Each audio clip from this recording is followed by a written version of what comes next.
सभी को जरा सुनिए इन हमारे हिंदू धर्म के कथावाचक जिन्हें श्री देवकीनंदन ठाकुर जी कहा जाता है। और अभी आप इनको सुनना वीडियो में ये क्या बोल रहे हैं, क्या इनका कहना है कुंभ के बारे में, इस महाकुंभ के बारे में जो इन्होंने इस वीडियो में कहा, जो आप देखेंगे कि क्या है इस कुंभ का लाभ, क्यों स्नान करना चाहिए, क्यों स्नान नहीं करना चाहिए, या फिर इससे लाभ क्या मिलता है। ठीक है, इसमें इस वीडियो में आपको बहुत कुछ मिलेगा और इसमें पता चलेगा कि इनकी क्या सोच है, क्या हमारे समाज को, क्या हमारे धर्म में आगे की जो लोगों को प्रेरणा देते हैं भक्ति साधना के लिए। इस इनकी सोच से और इनकी बातों से ये आप निर्णय निकाल लेंगे कि इनकी बातों में कितनी गहराई है, कितनी सच्चाई है और इनके ज्ञान में कितना, कहते हैं ना कि वजन है।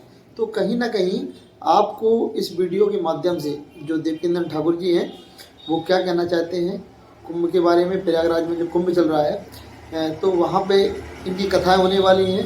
ये अपने इस वीडियो के माध्यम से लोगों को बुलाना भी चाहते हैं, क्योंकि उनका कहना भी यही है, कहीं ना कहीं यही मतलब निकल रहा है उनका कि आप वहाँ पे आएँ, कथा सुने, हमारे वहाँ बैठें और हमारे साथ वहाँ मिल के भजन करें। उनका कहना यही होता है लोगों का। तो इस वजह से क्या है, यहाँ पे काफ़ी भीड़ होने वाली है प्रयागराज के अंदर। वहाँ पे काफ़ी करोड़ों लोग वहाँ पे इकट्ठे होंगे, स्नान करेंगे। और दूसरी बात ये है, अगर हम स्नान की बात करें तो स्नान तो हम अपने घर में भी करते हैं पर डे, बट इन्होंने कहीं ना कहीं उस स्नान को ज़्यादा प्राथमिकता दी है कि उसको स्नान करने से, प्रयागराज में कुंभ में नहाने से वहाँ पे मुक्ति हो जाती है, वहाँ इंसान तर जाता है, मोक्ष पा जाता है। देवकीनंदन ठाकुर जी ने भी आगे इस वीडियो में कहा है कि कुंभ में नहाने से मोक्ष प्राप्त होता है, मुक्ति मिल जाती है। तो भाई साहब ये बताओ, मुझे एक चीज़ बताओ कि अगर आप रोज़ पर डे घर पे स्नान कर रहे हो, ठीक है, हमारे घर में अगर जिस बाथरूम में हम नहाते हैं, अगर उस बाथरूम के पानी में, यानी जो बाल्टी भरी हुई है, अगर उसमें कुछ हमारा साबुन गिर जाता है या कुछ उसमें कुछ गंदा हो जाता है, उस पानी मतलब पानी गंदा हो जाता है, और तो हम उस पानी को फैला देते हैं, दूसरा भरते हैं। और अगर हम बात करें एक तरफ कुंभ की, जिस नदी में स्नान करने आप जा रहे हो, उस नदी में हजारों लाखों करोड़ों श्रद्धालु नहा रहे हैं। उसमें कितने जीव जंतु, यानी कि यहाँ तक भी है कि कई लोग तो कई लोग करते ही हैं, क्योंकि ये चल रही परंपरा कि सबको भी, जो हमारा शरीर होता है, सब होता है मनुष्य का, वो भी नदी में भी डाला जाता है। जरूरी नहीं है वहीं डाला जाए, कहीं बाहर से भी आ रहा होता है, वो वहीं डाल दिया जाता है। तो उस नदी है, उस नदी में कितने लोग नहा रहे हैं। जरूरी तो नहीं है कि वो स्वच्छ पानी है, साफ़ सुथरा पानी है, नहीं है। तो ऐसे गंदे पानी से क्या मोक्ष प्राप्त होगा? ये हमारी सोच है। ये हमारे धर्मगुरु, जो हमारे हिंदू धर्म के, सनातनी धर्म के लोग हैं, ये हमारे धर्म को गलत प्रचार कर रहे हैं हमारे धर्म में कि ऐसा करने से ऐसा होगा, मोक्ष मिल जाएगा, मोक्ष प्राप्ति होगी। तो मेरा मानना ये है कि ऐसे मोक्ष नहीं मिलेगा। मोक्ष तो सिर्फ और सिर्फ पूर्ण परमात्मा की भक्ति करने से ही मिल सकता है। यदि मैं सच बोल रहा हूँ तो कमेंट करके जरूर बताएं कि ये सच बात है, क्योंकि संत रामपाल जी महाराज जी ने हमारे वेदों से प्रमाण दिया है कि पूर्ण परमात्मा साधक के पाप नष्ट भी कर सकता है और उसकी आयु भी बढ़ा सकता है और उसको सतलोक में भी लेके जा सकता है। यानी कि भक्ति करके, उसको भक्ति करा के सतलोक का वासी वही पूर्ण परमात्मा बनाता है। तो मैं आपसे उम्मीद करता हूँ ये वीडियो आप पूरा देखना, देवकीनंदन ठाकुर जी क्या कह रहे हैं और इसमें क्या उनकी बातों का तर्क निकल रहा है, क्या उनका निष्कर्ष निकल रहा है, ये आप कमेंट में ज़रूर बताएं। तो मिलते हैं लास्ट वीडियो में, तब तक के लिए सभी को सत्साय। जिस समय सूर्य मकर राशि में जाते हैं उस समय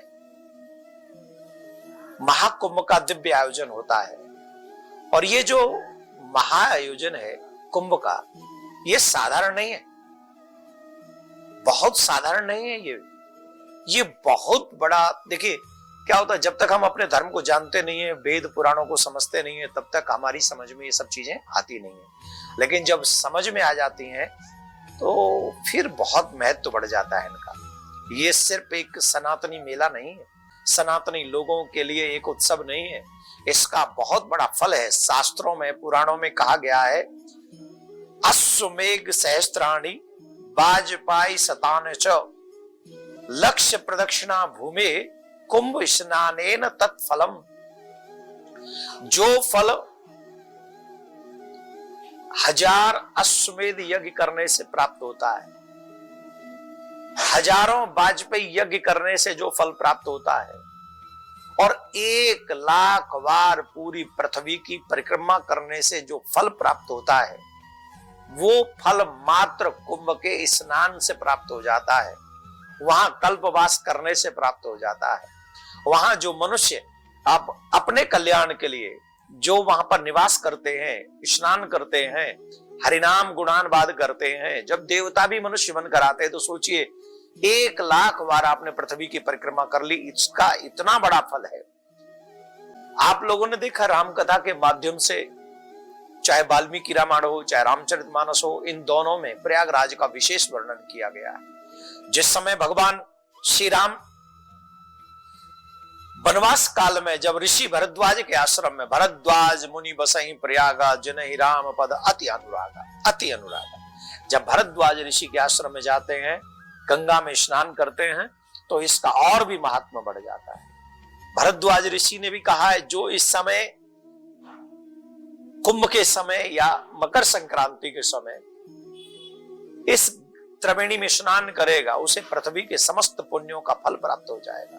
कितनी बड़ी बात है। और इस कुंभ का प्रादुर्भाव कैसे हुआ, जरा हम आपको इसे विस्तार से बता देते हैं। जब देवताओं को ऋषि दुर्वासा ने शाप दे दिया, तो वो श्रीहीन हो गए, उनका अमृत तो नष्ट हो गया। और जब उनका अमृत तो नष्ट हो गया, उस समय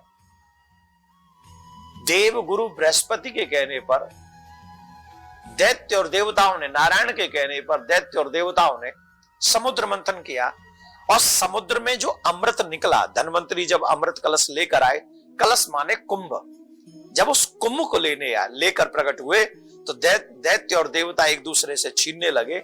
और जब इसको छीनने लगे, तो 4 बूंदें उस कुंभ में से गिर गईं, और वो 4 स्थानों पर गिरी, हरिद्वार, उज्जैन, नासिक और प्रयागराज। इन्हीं 4 जगहों पर सनातनियों का कुंभ लगता है।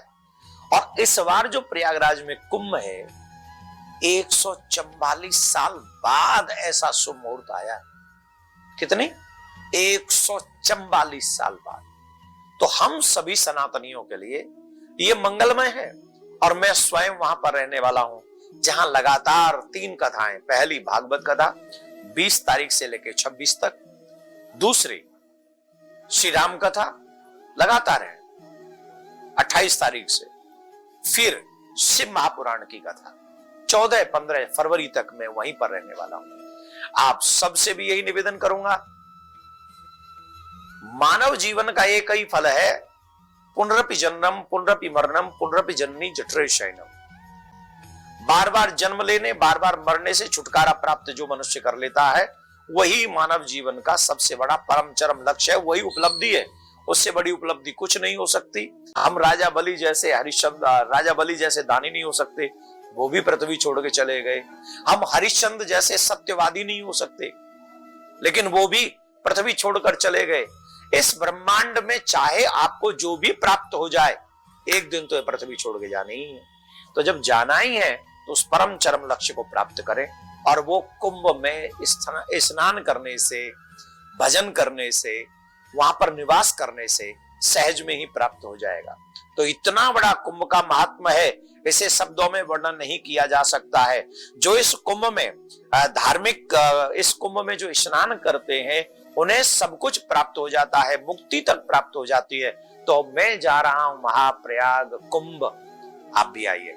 और जो जो अपना कल्याण चाहते हैं, वहां शिविर भी लग रहा है, आप पहुंचिए और वहां पहुंचकर कथा भी सुनिए। और जिन्हें निवास करना है, वो हमारे कार्यालय में संपर्क करें।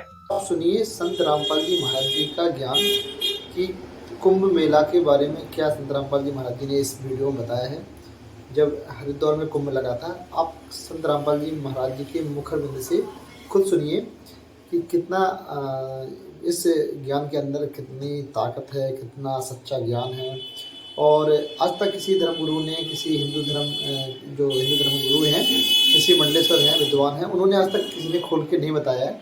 सो आप संत रामपाल जी महाराज जी का स्वयं ये ज्ञान समझिए और समझने की कोशिश करिए कि संत रामपाल जी महाराज जी का ज्ञान किस तरह का है। तो बना रहिए वीडियो में और पूरा वीडियो अंत तक देखें, जिससे कि आपको समझ में आएगा संत रामपाल जी महाराज जी का ये आध्यात्मिक ज्ञान सत्साई का मेला बना था।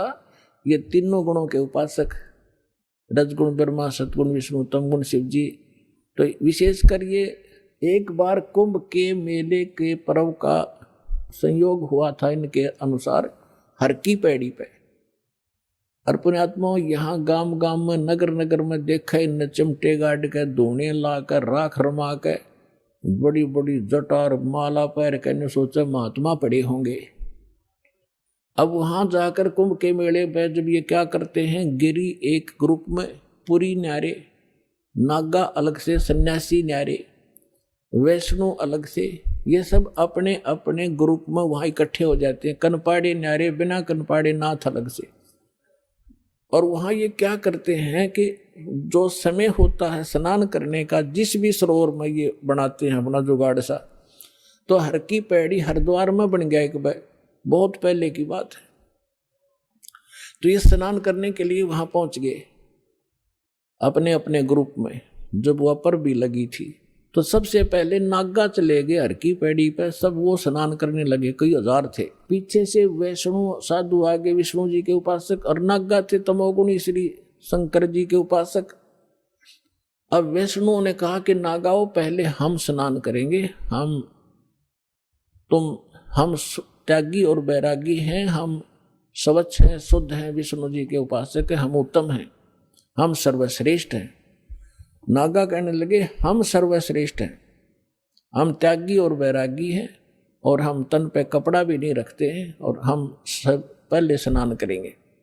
अब वैष्णु साधु कहने लगे तुम काहे कि शुद्ध हो, काहे कि श्रेष्ठ हो, पशु की तरह नंगे फिरते हो, टट्टी के हाथ भी ना धोते, शरडो फिरडो, बाहर आओ तुम, पहले हम स्नान करेंगे। अब इस बात पर दोनों का झगड़ा हो गया।